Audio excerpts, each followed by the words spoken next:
Oke, selamat datang lagi teman-teman. Kali ini kita bakal bedah sesuatu yang jujur aja, teksnya pendek banget, tapi maknanya dalam banget.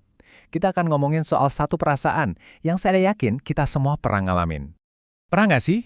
Kalian lagi serius-seriusnya ngerjain sesuatu, bener-bener fokus, tiba-tiba kayak ada yang nyeletuk di kepala. Udah bener belum ya? Cek lagi ya. Nah, perasaan yang ganggu banget itulah yang jadi pusat obrolan kita hari ini.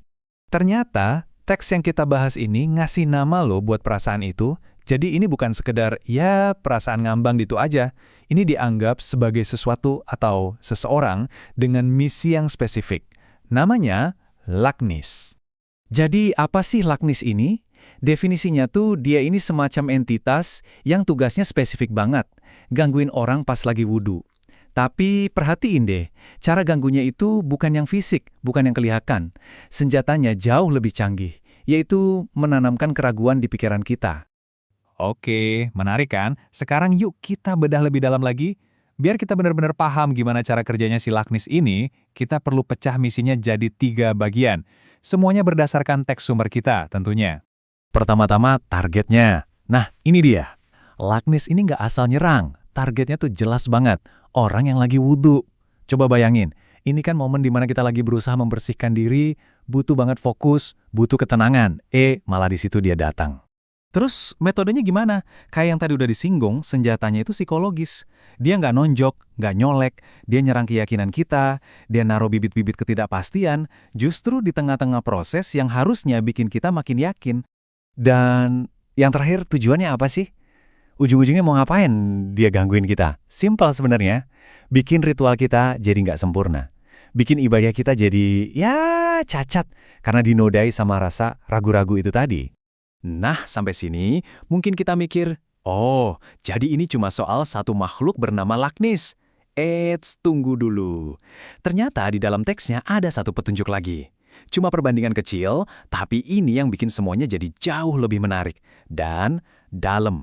Petunjuknya itu ada di kalimat ini. Bunyinya, tugasnya hampir sama dengan murah. Nah, ini dia kuncinya. Cuma kalimat pendek ini, tapi dengan membandingkan Lagnis sama satu nama lain, teks ini seolah-olah ngasih lihat kita sebuah pola yang lebih besar. Dan di sini kita bisa lihat koneksinya dengan jelas.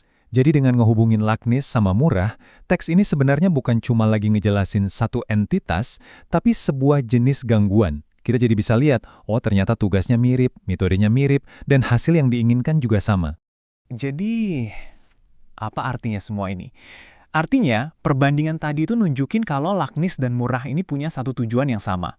Mereka itu kayak perwujudan dari fenomena yang sama, cuman namanya aja beda. Coba kita rangkum ya kesamaannya, dua-duanya sama-sama nargetin ritual, sama-sama pakai keraguan sebagai senjata, sama-sama tujuannya ngerusak hasil akhirnya. Dan intinya, yaitu, mereka berfungsi sebagai pengganggu spiritual. Jadi Lagnis dan murah ini bukan dua hal yang berbeda, tapi bisa dibilang dua sisi dari koin yang sama, gangguan spiritual. Nah, disinilah poin paling pentingnya. Yang paling keren dari teks ini sebenarnya bukan soal Lagnis atau murahnya, tapi soal gimana sebuah perasaan ragu yang abstrak, yang ada di dalam pikiran kita, itu dikasih nama, dikasih identitas, dikasih tujuan, jadi nggak ngawang-ngawang lagi. Dan ini membawa kita ke satu pertanyaan terakhir buat direnungin bareng-bareng. Kalau kita bisa ngasih nama ke keraguan kita, ke musuh di dalam pikiran kita itu, kira-kira itu bisa bikin kita jadi lebih kuat buat ngelawan dia nggak ya? Sesuatu untuk kita pikirkan bersama. Terima kasih telah menyimak.